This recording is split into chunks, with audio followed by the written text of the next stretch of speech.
Hey guys, we are in the middle of a heat wave here in Southern California, and I've had to jump into action to protect the garden. And there are several things that are very easy to do to get your garden through the heat.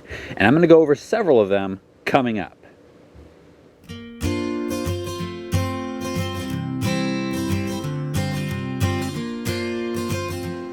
Now, some plants love heat, like melons. And if you watched my video last week where Noah and I harvested and tasted one of our watermelons, you will know that in that video I said because we usually have temperatures in the 70s and low 80s, that's our average here in the summertime, our melons probably weren't going to work out. And we got proof of that once we cut it open. Very pale, kind of bland. It did have more flavor than I thought. Well, pretty much the day after that video, we entered a heat wave where it's been in the 90s every single day, and the nights have stayed in the 70s pretty much. So we had another watermelon still on the vine, and this morning we harvested that watermelon. And I want to show you what a difference a week of heat will do for a watermelon. Quite a difference. Now, melons are kind of a different breed when it comes to loving the heat. Most garden plants are not like that. Now, there are two things about heat that lead to a plant's demise. And one's pretty obvious, lack of water. The other one is the stress that heat brings to a plant.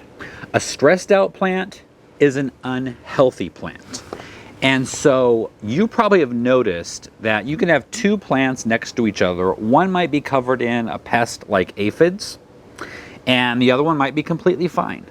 And that usually signifies that that one plant that's covered in the aphids is stressed, which makes it unhealthy. And pests and disease are drawn to unhealthy plants.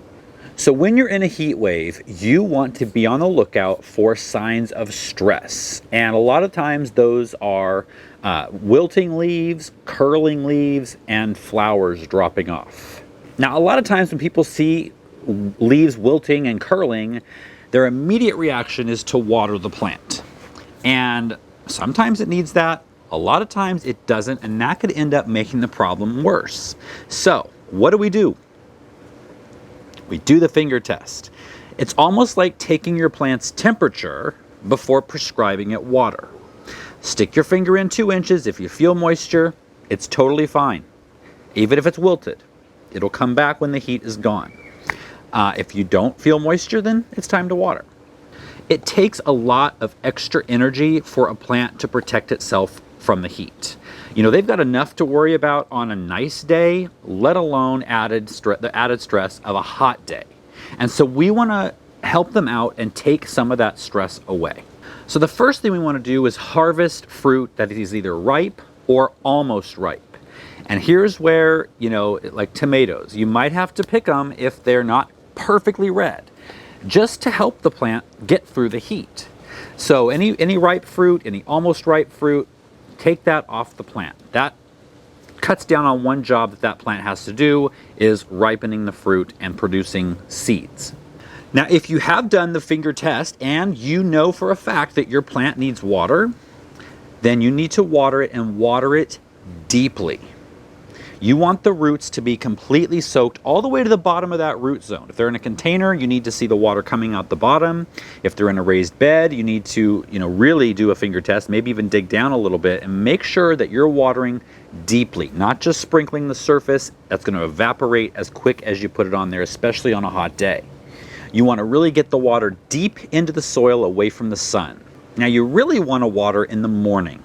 Before the sun is out, before the sun is hot, get the water in there, let the plant partake of that moisture before the sun actually comes out. Now, another way to cut down on your plant's water needs in heat is applying a layer of mulch, or a thicker layer of mulch if you already have one.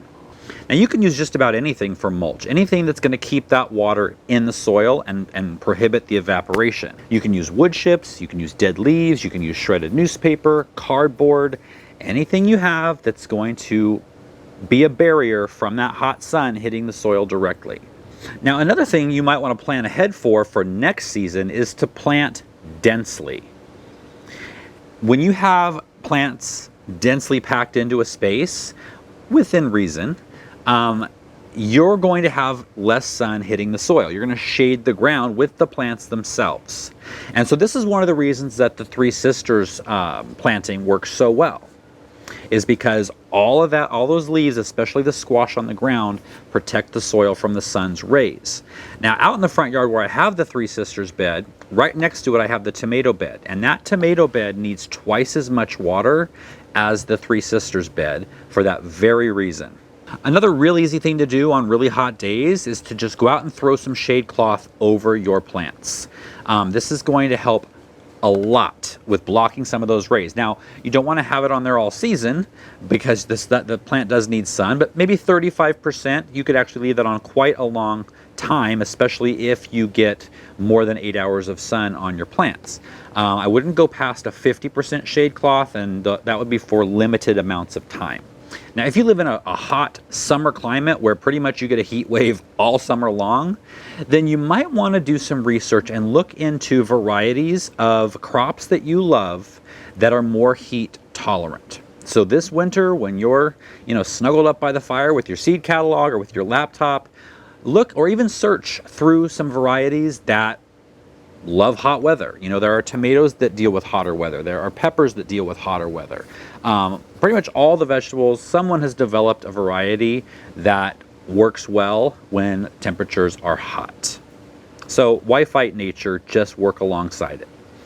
So I hope you guys got something out of this video. It was pretty short, I think. I don't want to be out here in this heat any longer than necessary. So I will see you guys on Tuesday, where we will be going over saving our tomato seeds to grow next winter. So you don't want to miss that one. I will see you then. Enjoy the rest of your weekend.